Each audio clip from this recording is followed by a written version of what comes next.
Welcome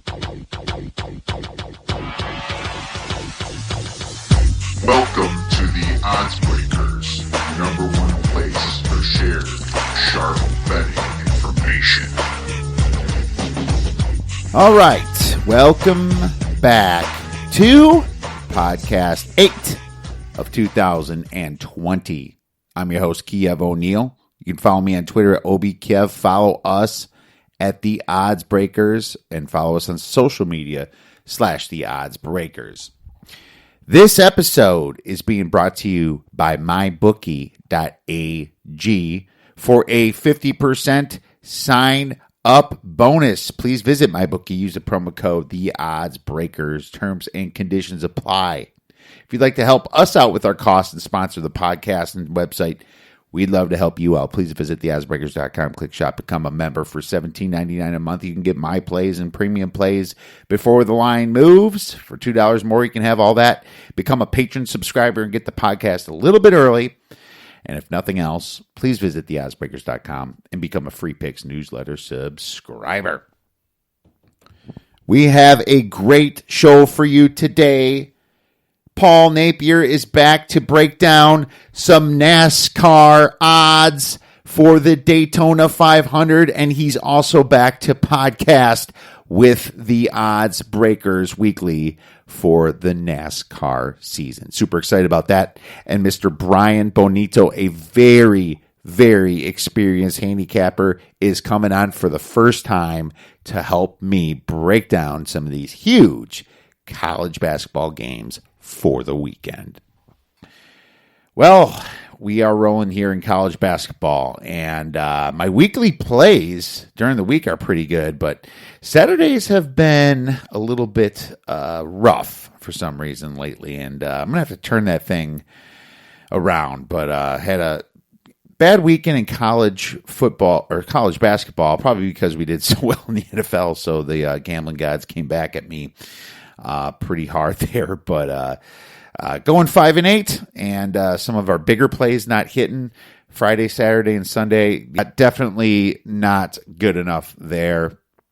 Was pretty pissed off about it. Well, it's a great day for me to whoop somebody's ass. But the good news is we are still rolling and having a great year here. And college basketball has just been fantastic, man. I love the sport so much. Lots going on. The Big Ten was absolutely crazy. I got to tell you, there's some home run spots that some teams completely whiffed on, including some of my plays. I had Illinois on Friday.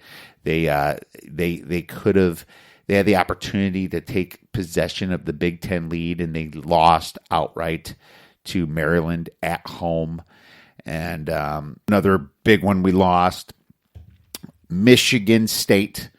Home run spot goes to Michigan.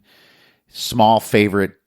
Tons of public money on it. Sharp money was on it as well. The money outweighed the percentage, like 80% bets on Michigan State. And when I saw that and heard all the other podcasts picking it, I was just like, oh, brother. This might not end good. Michigan just comes up and outplays them down low. Their young guys like Davis, Haas, they outposted them in the paint. They outroughed them in the paint. Michigan State was just very, very weak. So sometimes teams just don't realize that they should just take the ball and just take it right at the other team. And if they draw the foul, great. If the refs doesn't call, keep beating them up. That's what Baylor does. But Michigan State, try to get pretty. When big guys try to get pretty and turn around out of the post and try to do their little jump shots, bad things happen. They miss them, and they should just be down there in the paint, throwing up as close to the rim shots as you can, and obviously rebounded the ball. Michigan State got beat up down and low against Michigan. Michigan also did get Livers back that game, and that was a big bright spot for them. It was just Michigan on the looking at it now from hindsight, they looked at this spread and said, "Oh, Michigan State, you're favored in our house. everyone's down on us. Well, we're going to prove to you, Livers is back. We're going to prove to you that we're going to beat you. And they, played better than normal. So that's what happened, and that's the spots we got to predict for next time. And we're ready to do it, obviously, and we've done it many, many times. So I do have some Big Ten power ratings adjusted for you, and I want to go over that. Our top from the top to the worst here. I got to tell you, a lot of people got Maryland at number 1, but not me, because I have Penn State Nittany Lions at number 1 because they are so hot right now. They are so hot right now. And Pat Chambers is doing a fantastic job there. Lamar Stevens is an absolute beast. How do you not love what Penn State's doing? Ken Pom has them right below Maryland at 10 and 11. And Penn State beat Maryland this year, so why not put Penn State above them? Penn State has won 7 games in a row. They're winning away. They won at Nebraska, which is fine, but then they go to Michigan State and beat them. They go to Purdue and beat them. They were just at Michigan on January 22nd before all that and beat them. They haven't, 4 away games in a row they've won. So Penn State, well deserving. Marion Jones, kicking some ass. Great job for the sophomore. Mike Watkins, he's been there forever. Staple, just a beast down low. Miles Dredd's doing great. This team is a team to be on. And I'm not saying to bet on the next game though, because they have Northwestern. This could be a flat spot. I mean, kind of be on and be watching for them to make some noise, coming up in the tournaments, the Big Ten tournament, coming up in the NCAA tournament, because they are in. And now our ticket at 200-1 on Penn State is looking better than the 250-1 that we have on Illinois. Kind of flip-flop there. Illinois was looking better, and now Penn State is looking better. Number 2, of course, I have Maryland. Mark Turgeon is doing a fantastic job. Cowan and Wiggins, just a great duo. When Wiggins is on, they seem to beat anybody. Jalen Smith's doing great there. I have Michigan State at 3 because they did beat Illinois, but they only beat them by 1 point. But something's still wrong there down low. If Cassius Winston has a bad game, they all seem to lose. It's kind of like up to him, I mean, some teams can pick up for their players slack, but they don't seem to do it that well. Tillman's got to be tougher down low. Like I said, Gabe Brown, show some balls, man. Get down there and get dirty in the paint, all right? And, Kyle Ahrens is back, and he's shooting some threes. So, we'll see how this pans out. They have a couple big games coming up. I believe one against Maryland, actually. Illinois I do have next. And, it kind of bunches up from here. Illinois on a pretty bad losing streak. They better figure it out and get a W at Rutgers coming up. I believe it's on Saturday. We have next Minnesota. Minnesota doing great at home. They have some hiccups on the road. They did lose at Michigan State at home, but they're doing great. I'm impressed by Richard Pitino. The team seems to respect him. I like that. He's kind of his own dude. He's like, I'm not my dad. I'm not Rick. I am Richard Pitino, and I do things my way. And I think the team's bought into him. So I'm impressed by what he's done in Minnesota there. Really like Eric Curry there. Fran McCaffrey, Iowa, I have next. They just lost to Indiana. So unfortunately, I do talk about that game later with one of our guests. And, we were hoping that Iowa would win so we could fade them the next game. But you'll hear a little bit more about that. Rutgers I have next. They've been in an absolute slump lately. Michigan I have right after Rutgers. I was considering moving Michigan ahead of Rutgers, but so close. Purdue I have after Michigan. They were on a great run, and they kind of faded a little bit. Wisconsin I have next. Super good at home, terrible on the road, like piss poor on the road. And I'm still thinking about that loss to New Mexico, and they have some bad losses. Ohio State I have after Wisconsin. It's just because Wisconsin did beat Ohio State at home.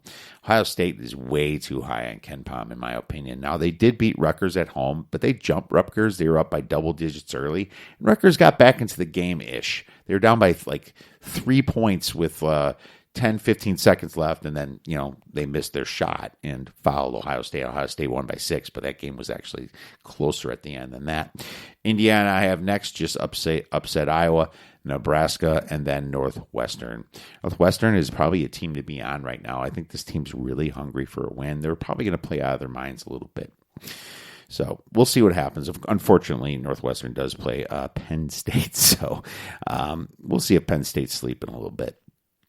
All right, next on the agenda, I want to quick cover versus Florida State game that was on Monday. We were on Florida State, and it was a public dog. There's sharp money on Florida State as well, but it was just one of those highly bet one-sided games. But I'll tell you, the public dogs win plenty of times, and sometimes the public's right. What's funny about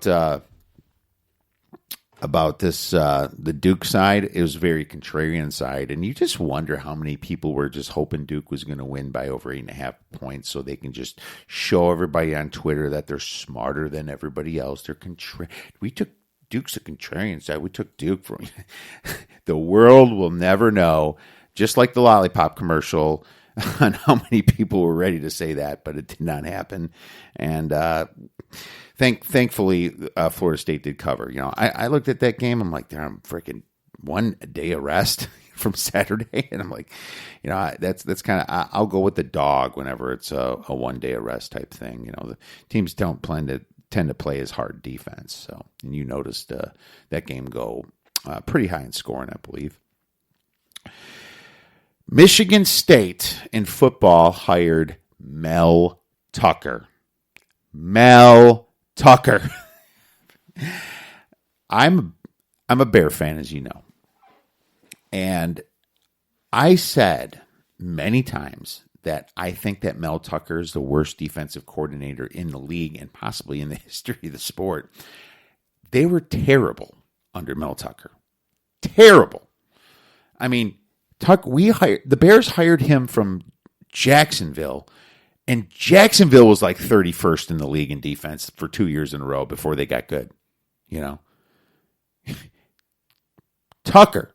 That's what the Bears do. They find the worst person, the person that failed the most, and then they hire them and give them a great contract. Well, apparently Michigan State just did the same thing, and I don't understand it. Colorado ranked 82nd on defense, and that's what Mel Tucker is supposed to be. Oh, sure, Georgia's defense was great, but this is 5-star recruit Georgia. I mean, Tucker went in there and got a hell of a lot of credit for having guys that were way better than everybody else. Roquan Smith. Are you kidding me? So it just, I'm telling you, Michigan State, I'm sorry. I do not like the hire. I think it was a big reach. And I also don't like how Mel Tucker just left all the kids at Colorado this late in the game. It's February. There's probably a lot of families that he, talked to for recruiting. It's just, I hate that. It's crazy. Sometimes, Michigan State upped the offer, and yes, no one's safe in college football, and the team could fire you at any point, but it was just really bad timing. So I'm confused by it, and I think he got a really big deal from Michigan State. Let's see if he'll prove me wrong. He actually did play defensive back for the Badgers back in the 90s, but I don't care. That it has nothing to do with how good he can coach. So Michigan State, that's a reach. We'll see what happens there. Maybe he can recruit, and I don't know it. Who knows? Maybe they know. Maybe they know something I don't. But watch a couple years under Mel Tucker and the Bears, and I was pretty. I think if you probably look at my Twitter and Facebook history, you'll see some pretty long rants when it comes to that. But Anyways, we have a great show for you today because we have two awesome guests. Paul Napier is back to talk NASCAR. He's going to start podcasting soon for Playing the Odds, NASCAR style and oval experience for the odds breakers. So can't wait to get him back. He was on fire last year. I think it was over 60% here on his picks, and a lot of them were plus money here. This guy knows his NASCAR, so I'm excited about that. And I'm very excited to have another handicapper, a new handicapper to the show, a very experienced handicapper named Brian Bonito coming on to help break down this weekend's slate in college basketball. So we have a long podcast here, so wanted to get this going right away. Without further ado, let's bring on Mr. Paul Napier. And now I'm very happy to welcome back an amazing NASCAR handicapper and odds breakers podcast host from Playing the Odds NASCAR style and oval experience, Mr. Paul Napier. You can follow him on Twitter at OhioSportFan740 and the show at NASCAR Style Odds. Paul, how'd the offseason treat you? It treated me very well, Kiev. And Kiev, thank you for that introduction. I'm not sure I deserve that, but thank you. You did great last year, man. Yeah, your picks were on fire. So yes, you absolutely deserve that. So don't sell yourself short, man. How are things going? Thank you. Things are going well. Got the new site up. Still plan on writing for the Odds Breakers, plus doing the Odds Breakers podcast this year, and actually going to be looking at some different type bets. I think this year going to branch out a little bit into some futures, and just been doing a lot of research and compiling numbers, over the off season, and trying to keep up with what's been going on and the changes that are going to be, forthcoming in the 2020 NASCAR Cup season. Fantastic, man. And we're really excited to have you back. Thank you. Love the future bets. Let's start with a little refresher here for the audience. How does one go about betting NASCAR? All right. Well, there are several different ways. My personal favorite is the head-to-head matchup. That's like a money line in baseball almost is what I kind of look at that as. It's two drivers and it's a head-to-head matchup, and you're not picking a winner out of those two drivers, but you're picking the one that will finish ahead of the other one. And, for example, it could be something like Martin Truex Jr. at minus 115 versus, Joey Logano at plus 115. Something like that. So it's very similar. I think it's very similar to baseball, in a money line. Of course, there's a future bets where that's either, your future to win the upcoming race, or a finish of top 3 or 5. Kind of like golf, I would say. Yeah. You got your nice juiced future bets, and then you can go head to head with people as well. So and then also you can also pick your Cup Series champion, which I have not done that in the past, but I think this year, and I've got we'll talk a little bit more, I know, about some future plays here in a little bit, and I'll kind of share that with your audience as well. Fantastic. And then also there's also the prop bets, just like, you had your show about, regarding the Super Bowl prop bets, how long is the national anthem? Are they going to announce, Tom Brady's name? This can be, for NASCAR, it can be something like an over under. When is the first caution flag going to fly? Or over under, lap 17 when the first caution flag is going to fly. I particularly don't really care for those. That's just my opinion, but certainly people will play those.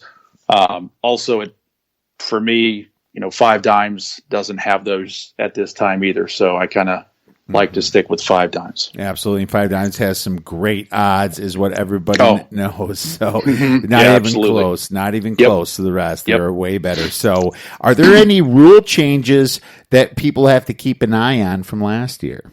Oh, yeah. Actually, with this upcoming race, it's a different set of rules for the Daytona 500 it is different from the Daytona 500 from 2019, but it's the same basic rule package that they ran there in the summer race.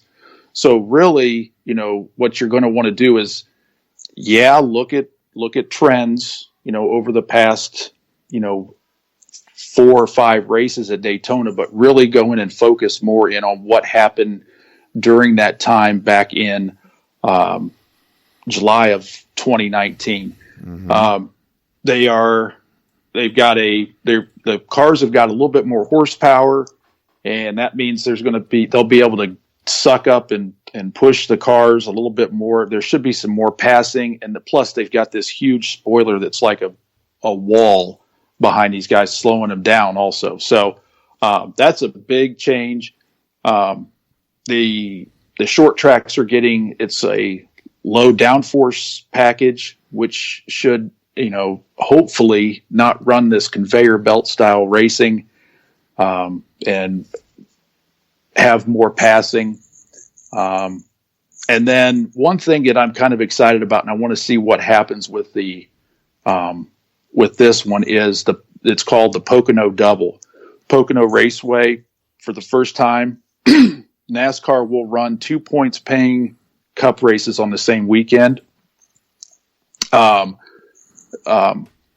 And that's never been done before. Mm-hmm. So I just want to see how that happens. That doesn't happen, I believe, not until June or so.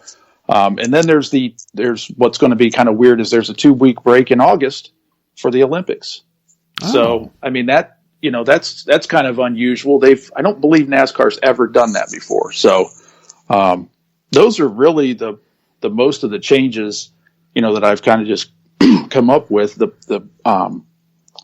one thing that they did not do, and I'm really happy about, is they did not change anything with the points. The points, the way they are doing, the points stays exactly the same as the last couple of years. And NASCAR has been known to keep tweaking that point system, and they left it alone. So overall, I'm excited about these rule changes. Well, fantastic. As long as it makes the sport better, Absolutely. Baseball's going through some big ones, some controversial ones, adding teams to the playoffs, and every sport does it to try to keep the action. Yeah, people don't love the conveyor belt. So, I mean, it'd be nice to make it so, there's a little bit more action there. So love it, man. Absolutely. Well, what differentiates the owners and the drivers from each other? I know there's teams and things like that. Are there any rogue owners or drivers? Or you can go ahead with the first part of that question. Maybe you can follow up.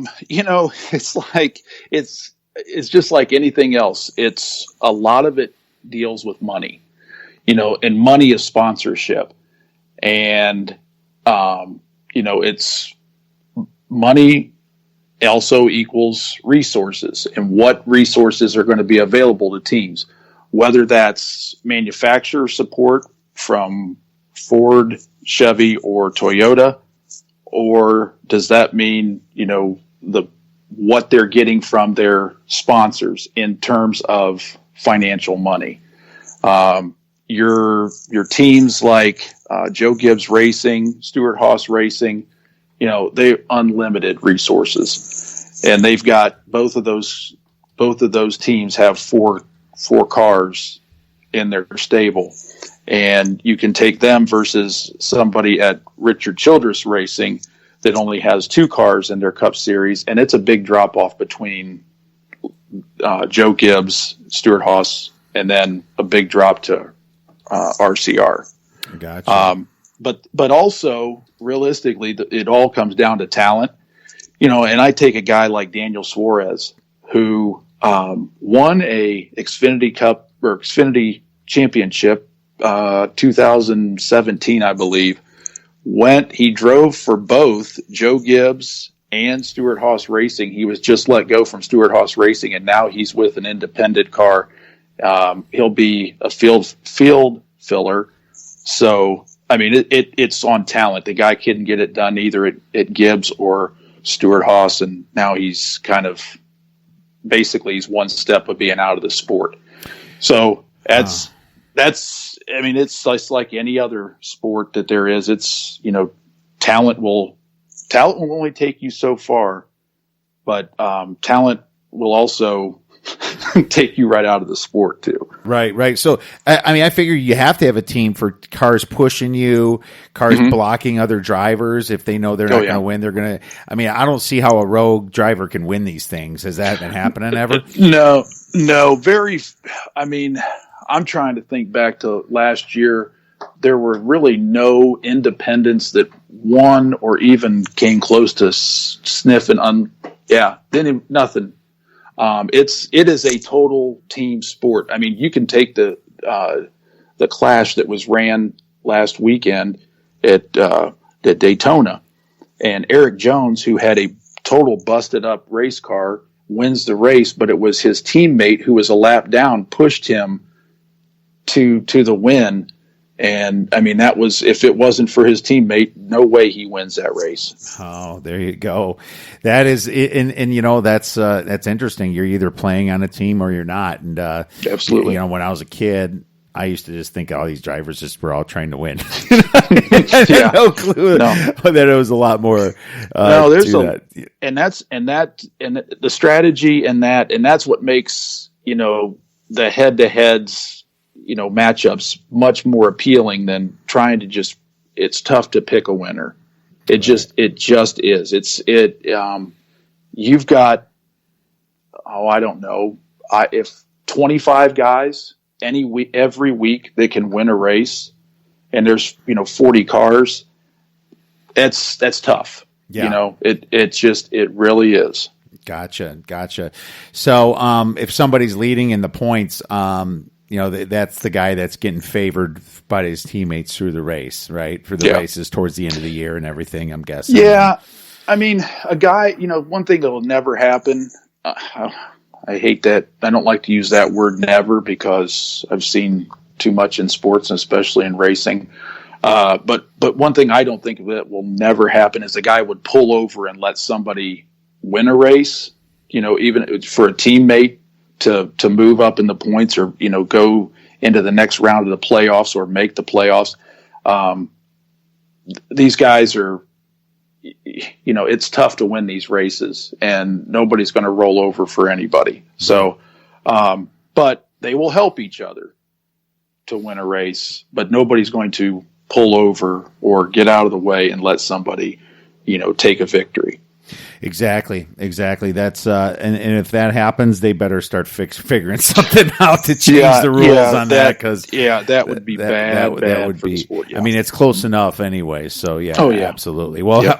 Well, we have a big race coming up here, the Daytona 500, my man. Yes. Why don't you tell us a little bit of the history of that and how this race is run, and anything that makes any sense from an angle side of taking a look at it. Sure. The Daytona 500 is the Super Bowl. NASCAR runs their Super Bowl to begin the beginning of the year. I know my brother-in-law just loves that. He likes to make fun of that, but they start off with their big pomp and circumstance race right there. It pays the same amount of points as any of the other 35 races throughout the year.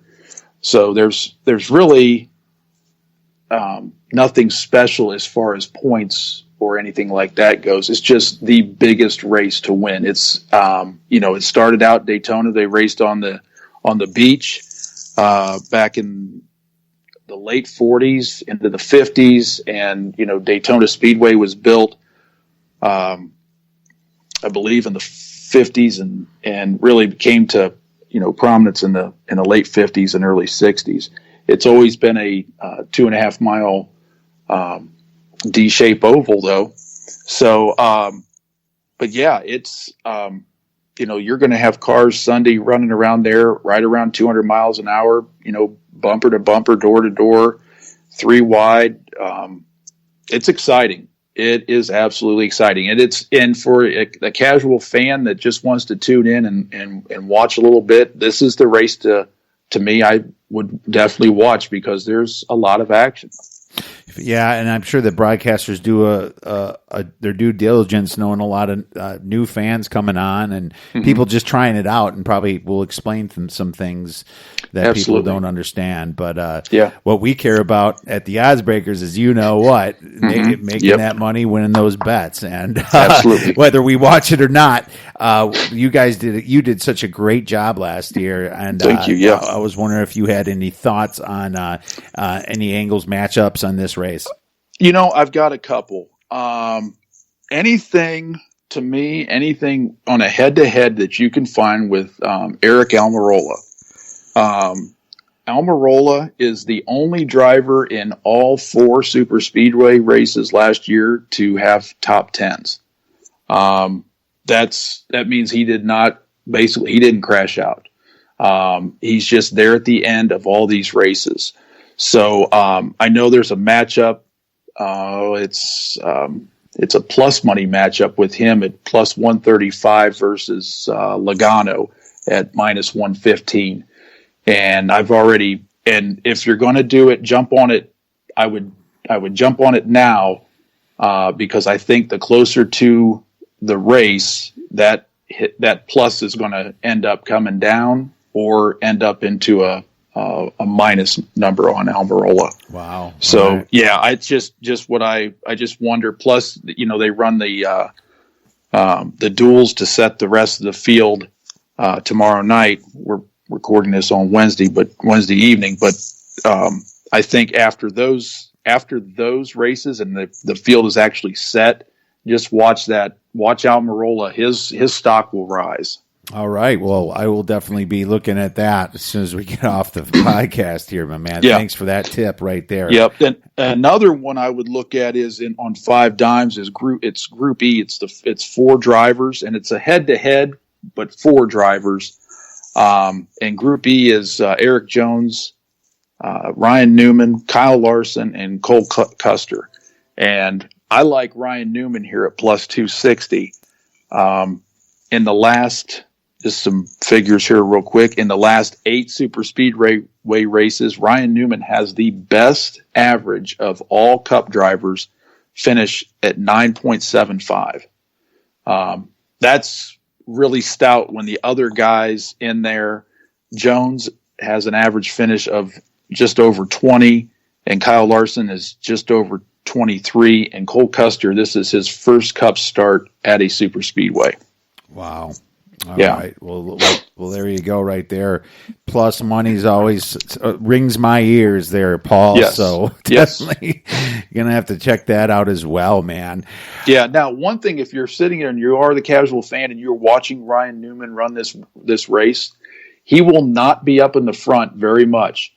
Ryan Newman tends to hang out in the back. He doesn't lead a lot of laps. He doesn't need to, but in the end, he's there. So don't panic. All right. Well, we'll definitely be looking at that. Won't panic. Awesome. All right. Fantastic. Yes. Any future bets worth looking at? I'm looking at for the Cup this year. Like I said, have not done that. I've got 3 particular drivers I'm looking at right off the bat, and I start with both Kevin Harvick and Kyle Busch. Both of those guys are plus 550. Kyle Busch is a defending Cup Series champion, and in the last 2 seasons he's finished a first and a fourth. So it means he makes the final 4. And Kevin Harvick in both of those in the last actually 3 seasons, I know he's finished 3rd because that's my guy. And Logano is sitting there at plus 1100. He finished 5th last year in the Cup Series, but remember he won in 2018. The thing about Logano that I really like is there was a crew chief swap over at Penske, and he ends up with Paul Wolfe. Paul Wolfe is a better crew chief than Todd Gordon and what he had, and he's more aggressive, and his pit call strategy is unreal. So I've got a little bit of a future bet on Logano as well. And one guy that I'm not too sure about is Martin Truex Jr. I've got him kind of circled. I'm not putting anything down on him. He's at plus 1540, which sounds great because the guy wins.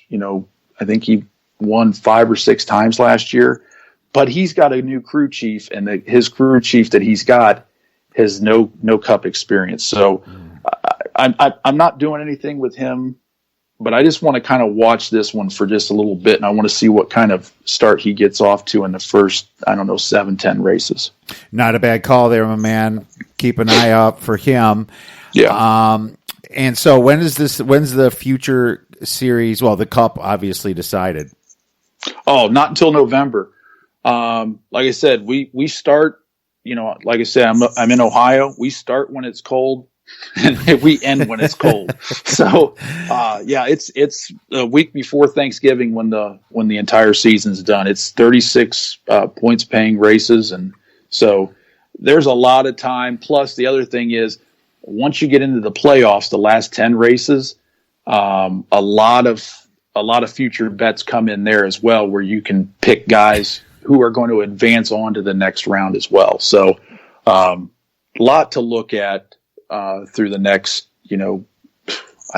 10 months. They say 9-10 months. And they say baseball is long, Paul, my man. Exactly. Well, thanks for those fantastic insights. I will be watching the Daytona 500, my man. I can't wait to see things come to fruition. When can we expect the first podcast from you for Playing the Odds NASCAR style and oval experience? Probably next week. Since we're putting this out for this week and got a couple plays out there for everybody for Daytona. We'll probably talk Las Vegas next week. All right, my man. Well, that sounds great. I'm excited for that. Everyone, make sure you check out Paul on Twitter at Ohio Sport Fan 740 and at NASCAR Style Odds. Paul, thanks a lot. Real excited to touch base with you next week. Yep, appreciate it, Kiev. Thank you. And now I am very pleased to welcome a very experienced handicapper and first-time guest to our show, Mr. Brian Bonito from RazorRoll.com. You can follow him on Twitter at @my_bankroll. How's it going today in lovely Colorado, Brian? Kiev, look, first of all, I appreciate you having me on the show. It's a pleasure. Colorado is cold, man, and sometimes I don't know if you saw. It's an old movie, Jack Nicholson in The Shining. Sometimes I feel like Jack out in the snow, losing his mind. I'm dead serious because I grew up in Vegas. I was in Vegas, graduated high school in Vegas, was out there for 40 years, and that's where I cut my teeth on betting.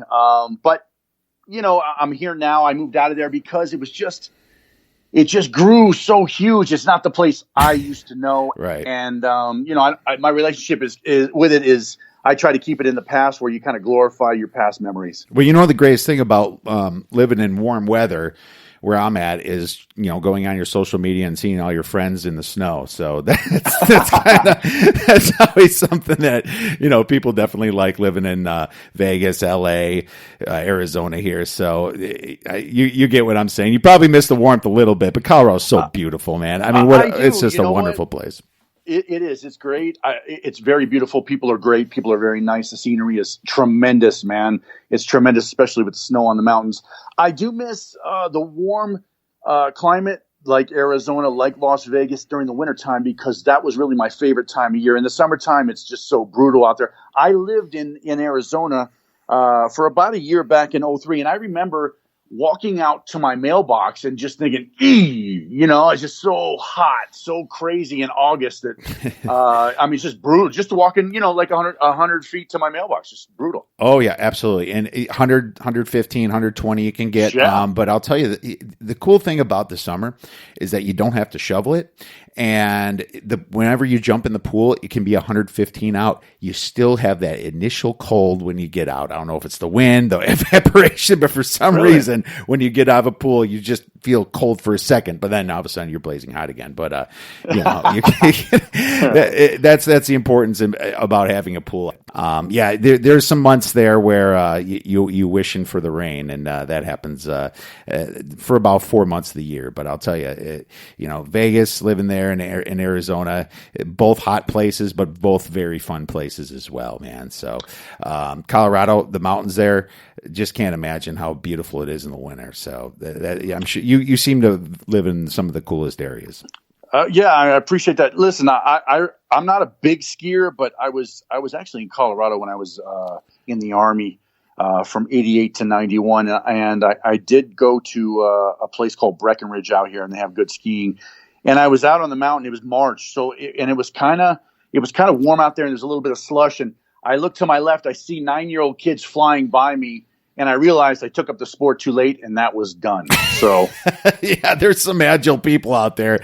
I was more of a snowmobiler when I lived up north, so cool. Cool. The skiing thing, I never had the time to get into that, but it was kind of because of my family as well. But snowmobiling and going up to the North Woods was always my thing, my man.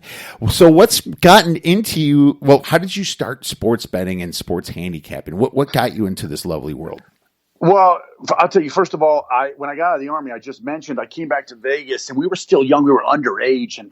And I remember going to a casino. I really hadn't, thought about it before then. We would watch football games, on TV, the NFL, but I didn't bet. I never bet. I went back to Vegas, and, I was really into blackjack initially. So I was playing blackjack a lot. And then what I would do is I'd bet, parlays on the weekend, because I thought that I knew football. I thought that I knew the NFL, and they were great because you hit a teaser 5 or 7 teams, you get a few bucks. But I was mostly into blackjack until I realized that no matter how skilled you are at seeing cards, watching cards, playing cards, even if you're the only one at the blackjack table, it's still a game of luck. Mm-hmm. And so eventually I learned that, okay, look, you got 2 teams playing. One team must win. There's always going to be at least one winner. Whereas blackjack, the dealer wins, everybody loses, right? So in poker, same thing. One guy is going to take that pot down. So one team, and if you're using the spread, one team's going to cover the spread, one team's not. So you had essentially a 1 in 2 chance if you had it right. Now, I know the odds are not that. They say different, but basically one team's going to win. So you could flip a coin and pick a team. You could do it that way. You can look at it and use your knowledge of the game. You can do it that way. Or, as I found out later, you can really dig into some numbers and start looking for some patterns, create some equations that become fairly reliable over the long term, no matter who's playing, no matter what year it is, no matter what team it is, Right. Absolutely. That is very, very true. And that's the whole thing about it, really. It's finding your edge within the analytics of the sport and the metrics, some of the matchups and things like that. So 100% agree. And that becomes fun, doesn't it, when you're beating the books like that? It does. And I think, and look, even I'm still a victim of this myself. When you start winning, though, you tend to think you're invincible. You tend to get that, hey, I can hit anything. And what you were just saying is within the recognition of what you're good at what you're seeing, that's really, I think, where you need to do make your primary choices for what you're going to play. I'm guilty of it. I think just generally speaking, a lot of people want to be great at everything. Mm-hmm. And, you just can't, it's just not possible.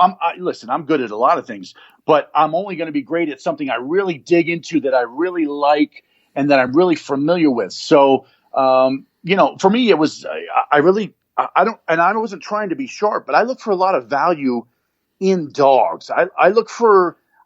Because it's easy to bet a favorite, but we all know, and this just holds true forever, Vegas isn't giving away free money. And generally speaking, a favorite is usually bet on more heavily than a dog, unless it's a public dog. And so what I try to find is the way I work is I'm looking for value on an up and coming dog, someone who is, or a team that's going to, they're looking to win. They're coming up to their next win. Even if they're 0-5 in their last 5 games, are they moving gradually towards the win, or can they get the cover inside the number, as opposed to a favorite and we'll talk about college basketball a little later, as opposed to a favorite that's, kind of covering a little bit here, a little bit there, but they're covering the number. And people like to ride those favorites. Exactly. Yeah. No, I think I bet more dogs, probably like 65% dogs, 35% favorites, if you really break it down. And it's just like what you said there. Favorites, first of all, get bought up, so they lose value a lot when the public comes into town, especially on the bigger games. They don't affect the smaller games nearly as much. And number two, the dog's always on your side. The favorite just wants to win the game. They don't care if you have it 5 points. If they can win by 4, they'll sit there and dribble the basketball. The dog always has your goal in mind, and that's getting that spread. So 100% agree with that. And you actually answered some of my questions about your philosophies there. So very similar to mine. Do you have any other philosophies that you want to share?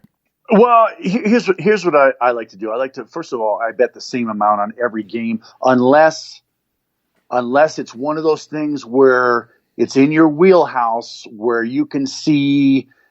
And look, the word lock I never say the word lock because it's not a lock.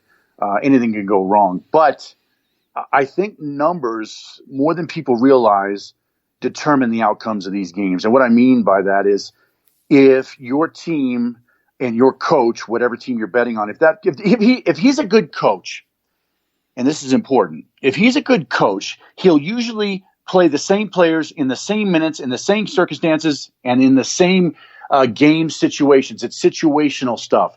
So the Rick Pitino's, we're talking about college basketball, the Pat Rileys of NBA, the best coaches know exactly what to do at all times. They're the best tacticians. And so based on that, you can usually, if your formulas are right and you know what the hell you're doing, you can predict outcomes.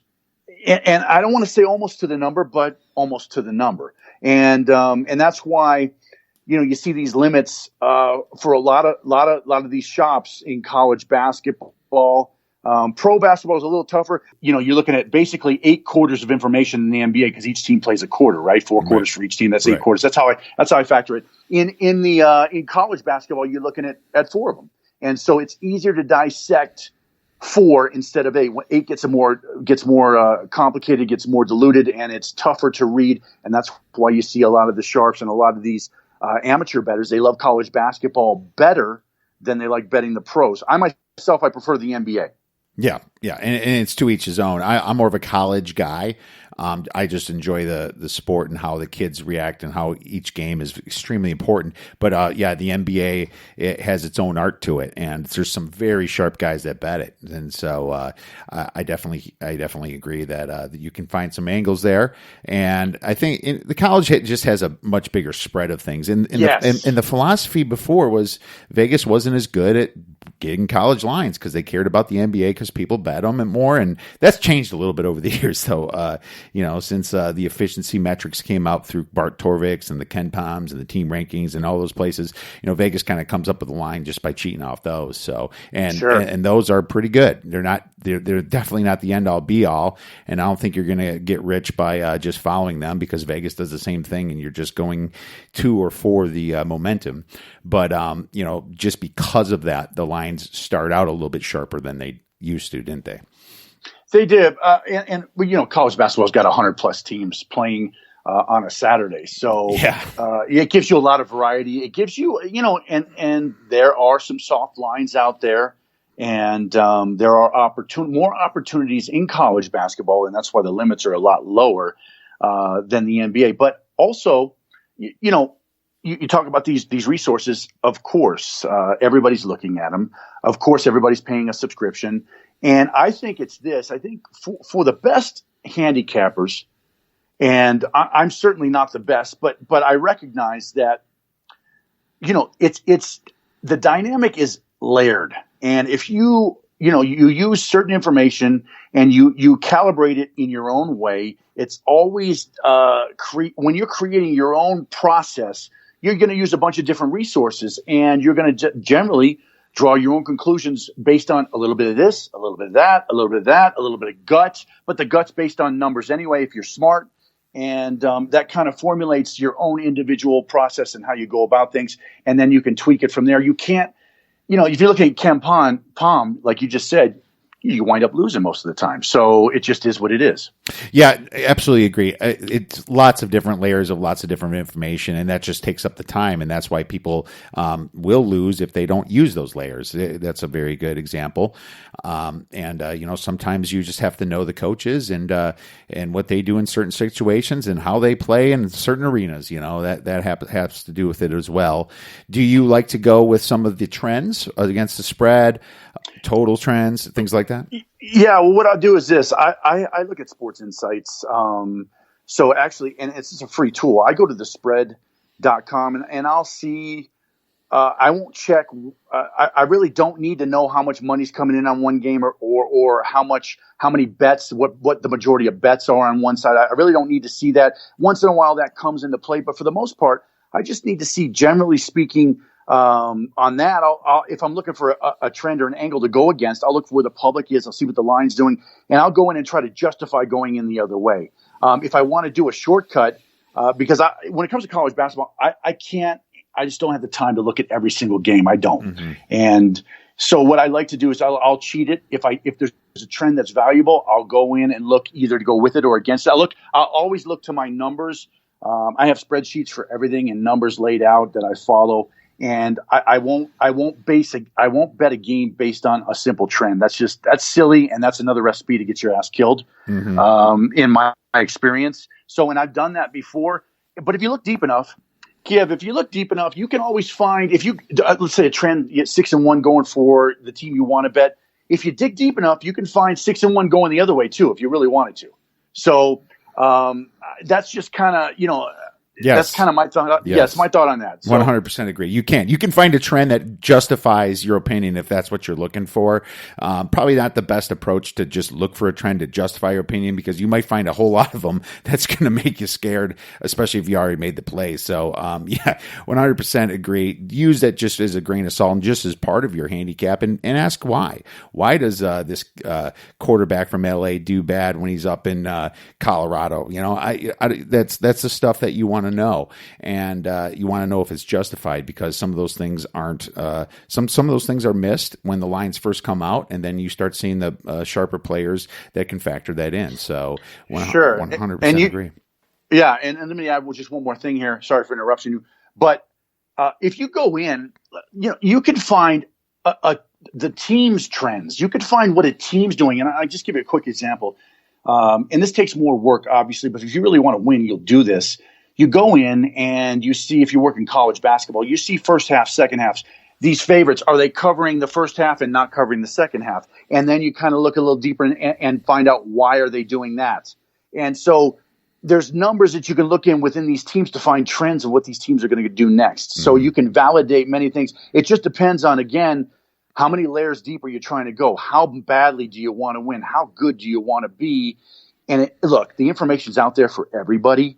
It's just who's going to work that information better, who's going to find, who's going to spend a little more time looking at the numbers and, like you just said, why, and asking the question, why is this like this? What is happening here? Let's say a team goes from home to the road, right? Why is this team getting beat in the first half of every road game? Why are they losing the first half and trying to come back in the second, falling short? That kind of thing. You might ask yourself and then dig a little deeper to try to validate why that is, or try to answer that. Yeah, exactly. Rutgers just did that at the last couple games themselves. So 100% agree with you there, my man. Now, Florida State used to be the second half dream football team. So you don't know why, but Jameis Winston, when he was playing with them, for some reason, just the second half, he would just blow. They'd be losing, and then he'd just wake up or something. Maybe his sleep time was off, and he still should have been in bed during those noon 1 o'clock kickoffs. Yeah, so you never know. he still does that in Tampa Bay. I mean, he'll get way behind, and then he'll start bombing away, and then he'll come up short right at the end. Yeah, that'll happen. It'll end up pick six. Well, he got some LASIK surgery. He got LASIK surgery, so let's hope that helps him a little bit. But like you said, I'd rather spend 4 hours on 10 games than 8 hours on 150 games. So That's what I agree with, and that's why I specialize myself into the Big Ten. Being a graduate from University of Wisconsin, it's just the one I pay attention to the most. Do you have any sports or conferences that you focus on specifically? I really don't, man. I mean, that's an odd question. That's a good question too. No, here's what I got. I'll watch certain teams throughout the year, and I'll bet more frequently on specific teams just because I got a beat and a rhythm for what these teams are doing. So in that sense, yes. But in the sense of, hey, the Big Ten or the AFC East, or the Western Conference in the NBA. No, nothing like that. I just look at games that are on the schedule. I kind of look at them in order. It's kind of I'm just kind of binary that way. I just go in order and I say, okay, do I want to take a look at this one? Do I want to take a look? I'll do a quick couple of checks and see if I need to go deeper on that. If it might be a good game to play. I'm kind of just to go down the list and do it that way. Yeah, absolutely. And I always have that, those teams that I focus on and don't not necessarily know a lot about the conference too. And sometimes you find those little diamonds that have been, paying off all year, like the Cincinnatis in football and, things like that. Totally agree with you there. But the sports you focus on, I'm guessing, NBA, NFL, MLB. Yeah, listen, yes. First of all, NBA is my favorite to look at. I feel like you got. Again, I'm a numbers guy, so going back to this, you have numbers, you have everybody. There's points being scored. Points being scored shows me, the pacing, that kind of thing. I have my numbers based on that, so I got to see points. If you're not scoring any points, let's say you get shut out in football in the NFL, not much to look at, and probably can't bet you the next week until I see what you're doing. That's kind of the handicap I have. But yeah, listen, baseball. I love the longest season sports because you can dig in and you got action every night and you got things to look at, which not only, okay, you may have bets there, but it also gets you in a rhythm and it keeps you, it's like working out every day. So you're looking at these things every day. Where in the NFL, you got a game a week. Yeah, of course there's Monday night, et cetera, but each team has only one game per week. And so that limits what you can develop as what you can develop as what you think might happen. So you can't develop a prognostication if you don't have enough data. So I'm looking for data. The NBA's data-based, the college basketball's data-based, college football. I love college football too. I love watching football is intense. So I love watching that sport. But for me, and I did bet, the NFL exclusively when I was young, but to me, it's like secondary now to the NBA, and college basketball is nice. But the Major League Baseball now, it's like a vacation. I know a lot of people don't bet it, and I know a lot of people, if they do bet it, they'll lay minus 300 with the Boston Red Sox to win a game. Again, I'm looking for value there. I'm looking for the plus 130 to 150, maybe even sometimes plus 200 or more. That dog to win a game, because in the Major League Baseball, if you're pulling that out of your hat, you don't have to have a winning percentage. You can be below 50% and still raking it. So it's just, and it's 6 months long, man. And these guys play, for 5 days a week. They play the games. And so these 3 and 4 game series, very good.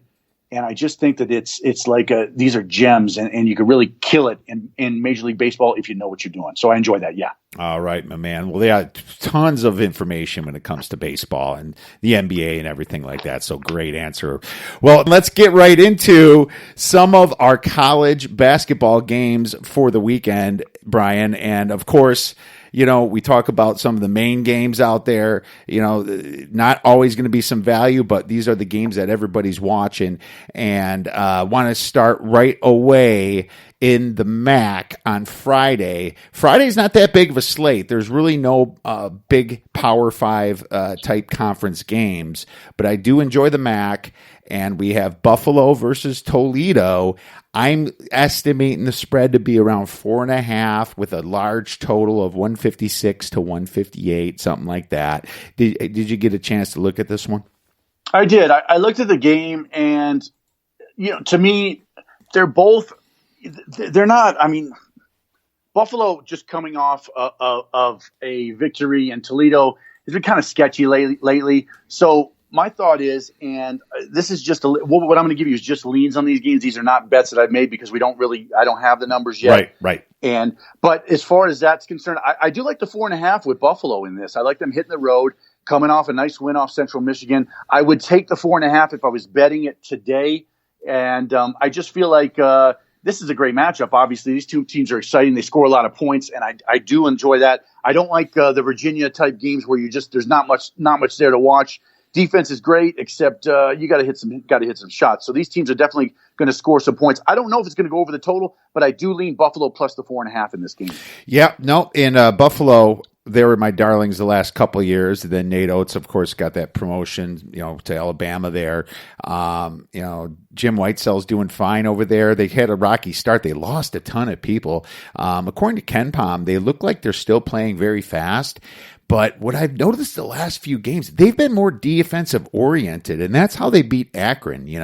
Akron's the best team in the MAC, and they ended up beating them. And then they had their letdown against Bowling Green at home. Then Eastern Michigan fluffed them up a little bit, but then they beat a pretty decent Central Michigan team. The funny thing about the MAC is they're a lot like the Big Ten. They're teams that are between the second best team and the ninth best team. They're very close. They're very close in rating. Like if you just look at the Ken Pom, they have the second team at 116th and the second to worst team 189th. So there's low parity really in the MAC, and so but I like Buffalo's kind of coming up, and from where they started this year, from people were on them right away that ended up probably losing, I would guess. But when I look at some of the trends on Bart Torvik and everything, their possessions are going down slightly, and their tempo is going down slightly as well.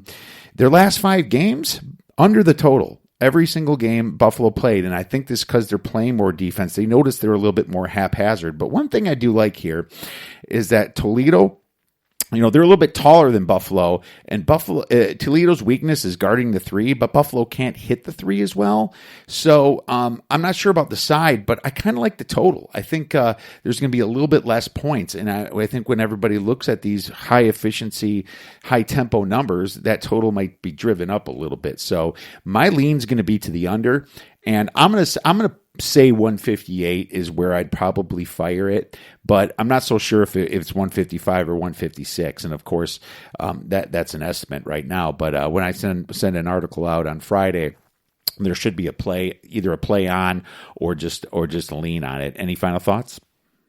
No, I'm going to side with you on that. You seem to know about the MAC pretty well, but again, it's just a game that I think Buffalo, like you said, is coming up. I think they're playing a little better, and we'll see how that plays out when the game goes off. Yep. And Toledo, they rank only 276th against the 3, and Buffalo, if you look, they can't shoot 3. So that's Toledo's weakness. So hopefully I'm right about that. If that number is okay to bet, my man.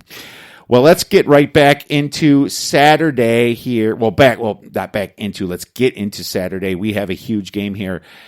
West Virginia, man, they just went through a gauntlet. They had to face Kansas here, winning against Kansas, and then they lose at the end. This is exactly kind of how that happened the first game.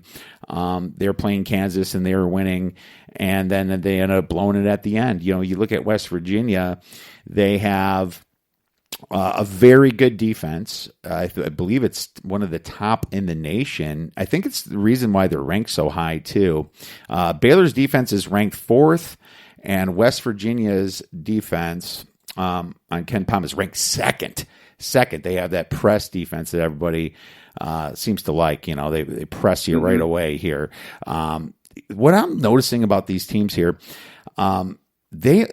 especially West Virginia, they're terrible at an effective field goal percentage. They can't hit shots. This year especially, I thought they'd be better this year at that, but it almost seems like they get worse. They even really lose a lot of people. They only rank 273rd in effective field goal percentage.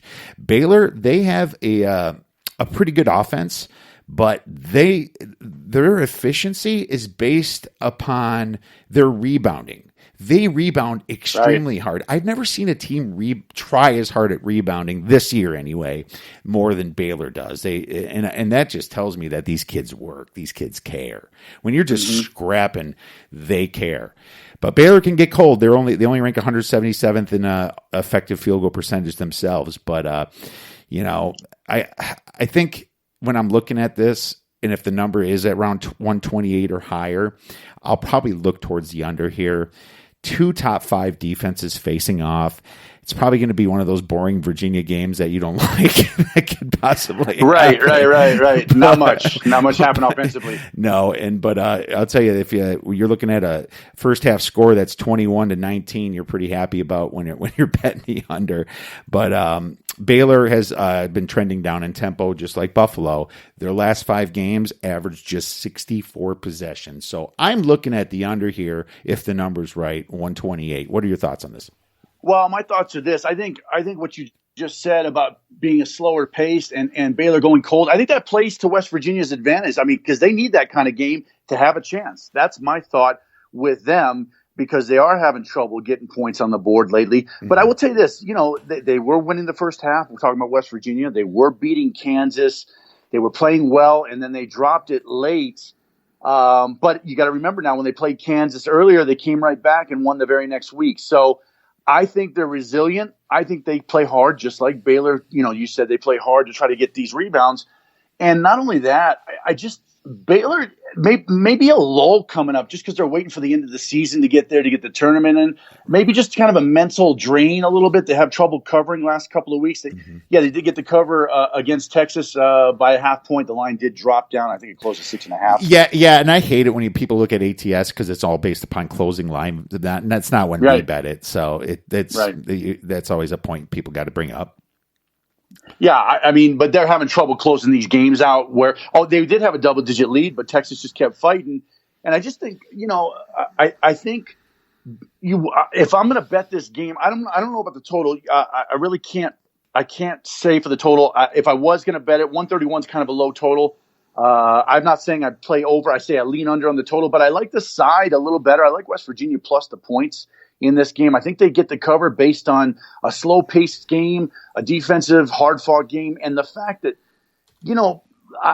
Baylor comes home, and a lot of times teams come home after a win, and they kind of feel good about themselves. They kind of relax a little bit. I think that might be just enough for West Virginia to get inside the number, and so that's why I would lean plus the 7 points, which you have it at right now. Yeah, and it's going to be, it says 6, but I expect public money to go on Baylor and it going up to 7. So I don't see how I can bet Baylor. They have to have too much steam on them right now. I mean, the value can't be there anymore, in my opinion. That's why they've been dropping some of that ATS, but they just care about winning this game. They're at home, but when's the flat spot coming? They haven't lost since November 8th against Washington. Right. When is the flat spot? This is West Virginia's home run game. They need this game to kind of legitimize the NCAA tournament. Their chances, make it possible. I used a bad word there, but I think that Ohio State win that they got isn't nearly as good as it was when it happened. And I guess, within the conference, they beat Texas Tech, but when you're losing to Kansas State, when you're losing to Oklahoma, St. John's, it just does not look good. So they're not in. This game would put them probably off the bubble and more into the tournament. So I think they're going to be very focused this game. So I tend to agree with you there, Brian. So appreciate that. So I like your argument there, and I didn't have an opinion on the side until you said that. So thank you. So thank you for that. That's what good discussion brings up. Absolutely, I agree. Next game we have Big Ten country, and this game is huge because you have Maryland right now looking like the best team in the Big Ten next to Penn State. I actually have Penn State a little bit better than them. Don't tell anyone, but Michigan State. Well, I just like what Penn State's done on the road. But Michigan State had that just free falling, had a home run spot against Michigan, and they lose. Everybody was betting Michigan State, and that's what scared the hell out of me. And I ended up losing that last weekend. But I'm glad I didn't take them against Illinois because they had a 20-point lead a couple days ago and then ended up winning by 1. People are still tweeting about that, I think, right now. And that must have been just really painful. But they got off the schneid and they beat Illinois. But Maryland, they've been on fire since their loss at Wisconsin in mid-January. They have 7 wins in a row, playing just amazing on defense. They rank 5th in the nation. Wiggins is fantastic. Smith's great, and obviously Cowan's seems like he's been there since the 80s. I don't know how many years of eligibility he has left, Right. but they're not that fade on the road team like they used to be. They were that my fade team on the road, and they proved me wrong last game or two. So I think these teams are very close in power and strength, but I think the spread's going to be right around 3 or 4. I think that's going to be correct. I guess I would lean to the dog here, but if the spread is 3 or 4, it's probably going to be a no play for me. I think the total might be around 137, which is also no play. So had to talk about it. It's a big game, but not loving it. What about you?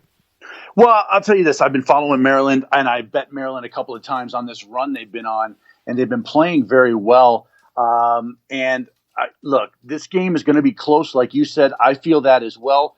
I'm going to lean towards a Michigan State money line play on this. I'm not going to take the -3 because they can't be trusted, but I do think they win the game at home. I think that they're about to I think they're going to come home and win this game at least. I think Maryland, they had a hard-fought battle against Nebraska.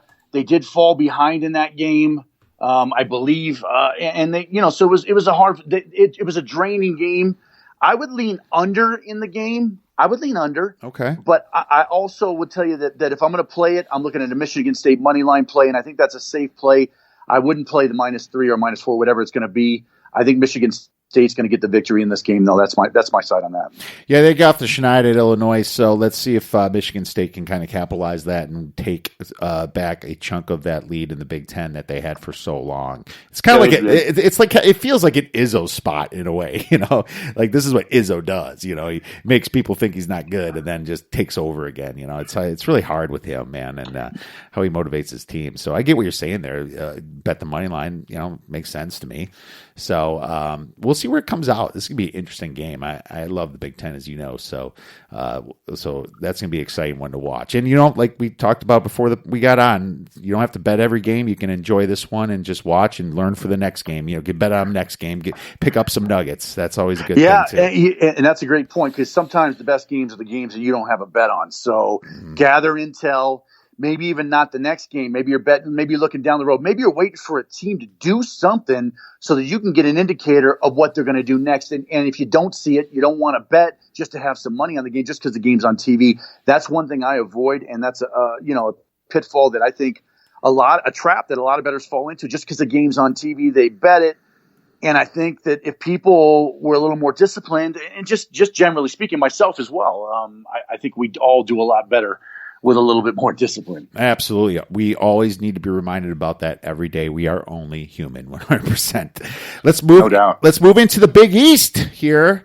Seton Hall versus Providence. I've got Providence as a home dog of about 2 points. The total on this, I'm estimating around 136. Have you got a chance to dive into this matchup? I did, and I'll tell you, I did a surface look on it just for the podcast. But go with me on this because Seton Hall now, they've been playing pretty well lately, and they've been doing really well. They did lose against Creighton, but I do feel that as they hit the road here for this one-game road trip, I think they're in good shape to pull out the victory here. Now, this might be another money line play because Providence. Look, when Providence, when they play at home, they've been playing, halfway decent lately. They haven't been home much, but they lost to St. John's, and I just think this is a nice spot for them to come home and play a good game. Although I think Seton Hall has enough juice to get the victory, and it's down. Is it at 2 right now? So it's not out. It's Saturday. I'm predicting it at 2 because I think Torvik has it at 2. And Ken Pom has it at 2. So I went by that. I would guess that by closing time it'll be at 3. So I'm hoping it opens up a little bit early. The number dog chasers, home dog chasers, I like to call them, that do the overnights, blindly bet home dogs. We'll probably keep it at 2. I'm hoping, and then maybe you can get that in the morning, depending upon when your book opens up. So I'm thinking 2. Okay, I would look to back Seton Hall in that process, and if I can, find I'll look deeper in the numbers before the weekend. But if I can justify it, I'd look to back Seton Hall. Now, if I can't justify Seton Hall, I'm not going to bet Providence. I'll just stay off the game. There you go. So both these teams were very disappointing on Wednesday, right? Yes. Seton Hall fell to Creighton, but Creighton's been on that little up. College basketball, the best teams will go on a little low, like you see Michigan State that just went through it, and then some of them go on a high. Providence was on a low, and then all of a sudden they beat two really good teams. Just a couple of weeks ago, Butler, they beat at Butler, and then they beat Creighton at home, and that kind of woke up Creighton, and now Creighton's playing great. So it's just funny how that happens. But one thing that I did notice in this game is that Seton Hall, coming off a loss, is where you want to back this team. So far for this year, they are 4-1 against the spread after a loss, and Providence is 2-9 after a loss ATS. And that's a system because it's after a loss. It's not just general, this team is against the spread, right? So That's what made me really like Seton Hall here. And especially if it's under the 3-point mark here, because the 3 does come up slightly more often than the other numbers in basketball. There's not a huge disparity in the power ratings, but Seton Hall is still trying to chase a 2 seed, and they need to. This is a bounce back spot. It's not like they have to mentally prepare for a road trip like a long road trip, like you said. They just have that game against Providence. Then they have Butler. It's not Nova, so they don't have to overreact here. I like Seton Hall here as well. It's probably my best bet of the games that we're talking about, as long as it's 3 or under. So, any final thoughts? Well, I'll say this. You're talking about the records off a loss, and just something you may want to add in that. If you're looking at that dynamics, you go in and you see, is the loss was the loss at home? Was the loss on the road? Are they going on the road? Or are they coming home? That's kind of digging a little deeper. And in the following game, did they play their best? Did they score the most points in the first half, or did they have to come back to win? Kind of things I look at if I'm looking at those kind of statistics, just to validate my bet a little further. But yeah, I'm with you on Seton Hall, and I think they come up with the victory. Yep, absolutely. And they shoot pretty well on the road. I mean, they average 45% at home and 43.9% or 44% on the road. So that tells me they're a good road team, So So there you go. I'm glad we're in agreement here. Last game we're going to talk about Sunday. We have Iowa versus the Golden Gophers of Minnesota. I have Minnesota about a 2-point home favorite, and I have the total of this game, a nice high 150 here. And I'll start, if that's okay, Brian. Sure. Iowa, here's the thing. They're playing Indiana tonight. We're recording this on Thursday afternoon. And so we don't know what's going to happen yet. And that could affect the handicap. Someone can get hurt. Iowa might blow them out, which might make me think differently coming into the next game. The spread is very close. It's close to pick 'em. I think Indiana's even a home favorite of 1.5, which I learned the hard way betting Indiana in a home run spot last weekend. But against Purdue, the supposed worst team on the road, and that didn't go that well. But either way, I had Purdue in that game, by the way. So, well, good for you. You nailed it. Purdue, but hey, I got them back when I took Penn State on Monday or Tuesday, whatever day it was. Nice. So I got them back. But this Hawkeye team has dropped a few of their last road games against Maryland. And they got really blown out against Purdue, right? Really blown out. I think they haven't been that good on the road. I think they beat the easy teams like the Northwesterns, right? Minnesota is just great at home. They are 9-3 against the spread, so they're better than expectation at home. Vegas expectation, line expectation. And the Gophers also average 12 points better at home than on the road. Now, that number in the beginning of Big Ten play wouldn't be that big, but the fact that they've played a lot of Big Ten games already, tougher teams, that 12-point disparity kind of shines to me a little bit. Iowa's a good shooting team in general, but they're only 43% on the road. And that's average. That's just really average. But as far as expectations, they're 3-4 against the spread on the road.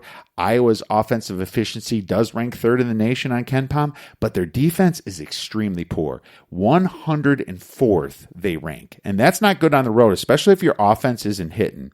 So I like the fact that the Gophers are coming off a tough loss, and they had a lot of time to think about it. And after a loss, the Gophers are 7-3 against the spread in that system. Iowa's Luka Garza is great. Love him this year. Absolute beast. But Daniel Oturu can match up with him. He is a huge center for Minnesota, and he gets his points. I don't think that Toussaint is going to be able to start Marcus Carr. Marcus Carr has just been kind of playing better and better, the point guard there over at Minnesota. He can finish at the rim. He likes taking it to the hole. I like teams at home with a point guard that can take it to the hole because they get those whistles that we all love so much. So I'm going to most likely be on Minnesota here, and it's a lean until after tonight's game. Any thoughts on this game? Sure. Let me ask you real quick. What do you think about the total? We just have it at about 150? Yeah, that's a high. Now, Iowa plays fast, but that total feels a little high to me. What do you think? Yeah, I think it does feel a bit high. I think it'll get in the 140s. I think it's just maybe a hair high. But I'll tell you this. First of all, Iowa they're a tremendous home team, like you just said. They're 4-0 last four games at home, 0-2 on the road. So here's what I'm hoping. I'm hoping Iowa wins the game tonight. Yes. Because if they do, then Minnesota is almost an auto bet, right? So right. That's what I'm looking at, and I am looking at Minnesota regardless, minus the 2. They're playing. Look, they've had a rough, last 4 or 5 games. They have had a couple of wins, but what are they? 2-3 the last 5? Yeah, I'm seeing this right here. 2-3 their last 5 games. So, or actually 2-4 last 6 games. So. I'm looking to come home strong with some real effort to try to win this game. And again, it's really I'm going to base this on Iowa and what they do on the road. And again, I'm just hoping they come out strong and they win this game against Indiana tonight. I'm not betting the game on that game tonight, but I will base my decision on that because the line will be better for us as bettors looking for value on Minnesota if in fact Iowa does steamroll and win that game. Not maybe in the steamroll, but maybe to win it because they just were at home and they crushed Nebraska. So if they come and they win decidedly against Indiana, man, that's a great bet on Minnesota, I think, for Sunday. 100%. Go Iowa tonight, so we can bet Minnesota. right. That's what you're looking at. You're looking at leverage points, right? You're looking at right. Pivot points for your betting. Just to where do I go next? This is one of those games where you're just watching tonight and you make a decision, not wholly on it, but based on it. Right. No, 100%, my man. Well, we covered a lot of them. Is there anything else you want to throw out there? No, listen, I appreciate you having me on, Kiev. The bottom line is this. We all can do better, and all the information's out there. And, it's just a matter of how much time does each bettor want to put in. And it's like you said, you're an expert at the Big Ten. You just come blasting out statistics for me. Which I appreciate. I think we handicap just a little different, but I do appreciate your deep knowledge on these teams, and I like the fact that you went nuts on these Big Ten plays. So I'm a fan, and I look forward to seeing what happens with these games we just reviewed. Absolutely, my man. And hey, I'm glad we had a lot of agreement. Different handicappers coming to the same agreement's always a good thing. So I'm glad that we were pretty much on the same side, depending upon, of course, like we always say, where the value comes, where the line comes. If the line isn't coming out where I said it, highly question it. If it's a point off or so, right. Then don't be chasing. Don't chase in this game. So where can our listeners benefit from your information and plays? Well, they can follow me at @my_bankroll on Twitter. I'm also on Instagram at @my_bankroll on Instagram. I do have my own YouTube channel, Brian Bonito.